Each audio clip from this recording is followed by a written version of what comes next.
జాతీయ క్రీడా దినోత్సవం వేడుకలు కర్నూలులోని అవుట్డోర్ స్టేడియంలో ఘనంగా నిర్వహించారు. జిల్లా ఒలింపిక్ అసోసియేషన్ ఆధ్వర్యంలో నిర్వహించిన కార్యక్రమానికి కర్నూలుకు చెందిన ప్రముఖ గ్యాస్ట్రో ఎంట్రాలజీ వైద్యులు శంకర్ శర్మ ముఖ్య అతిథిగా పాల్గొన్నారు. స్టేడియం ఆవరణంలో ఉన్న పద్మభూషణ్ ధ్యాన్ చంద్ విగ్రహానికి పూలమాలలు వేశారు. ఈ సందర్భంగా డాక్టర్ శంకర్ శర్మ మాట్లాడుతూ హాకీ పితామహుడు ధ్యాన్ చంద్ జయంతి సందర్భంగా కేంద్ర ప్రభుత్వం 1975 సంవత్సరం నుంచి ఆగస్టు 29వ తేదీ వరకు జాతీయ క్రీడా దినోత్సవం నిర్వహిస్తున్నారన్నారు. ధ్యాన్ చంద్ హాకీ క్రీడకు సంబంధించి భారతదేశానికి 3 సార్లు ఒలింపిక్ లో పతకాలు తీసుకుని వచ్చారని తెలిపారు. ప్రపంచ వ్యాప్తంగా గర్వించదగ్గ వ్యక్తి ధ్యాన్ చంద్ భారతదేశంలో పుట్టడం గర్వంగా ఉందన్నారు. ధ్యాన్ చంద్ గొప్పతనాన్ని డాక్టర్ శంకర్ శర్మ విద్యార్థులకు తెలియజేశారు. క్రీడా దినోత్సవం సందర్భంగా విద్యార్థులకు క్రీడా పోటీలు నిర్వహించారు. ఈ పోటీలో విజేతలకు డాక్టర్ శంకర్ శర్మ బహుమతులు అందజేశారు.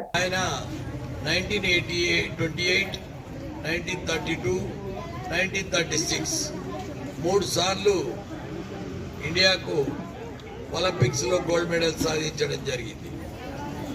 ఆయన హాకీ విజార్డ్ అంటారు, అంటే మాంత్రికుడు. ఆయన బాల్ కు బ్యాట్ ఉండే కనెక్షన్ ఎవరికి అర్థం కాలేదు. నెదర్లాండ్స్ లో ఒలింపిక్స్ లో గెలిచినాక ఆయన బ్యాట్ విరగొట్టి చెక్ చేసినారు, దాంట్లో ఏమన్నా మ్యాగ్నెట్ అరేంజ్ చేసినాడా ఏమి అని. అప్పుడు వాళ్ళు కన్ఫర్మ్ చేస్తున్నారు, మ్యాగ్నెట్ అనేది ఇతని బ్రెయిన్ లో ఉంది, ఇతని సోల్ లో ఉంది. హాకీ అనేది ఇతని బాడీ అంతా వ్యాపించి ఉంది, ఇతని సోల్లో చేరిపోయింది హాకీ అనేది అని.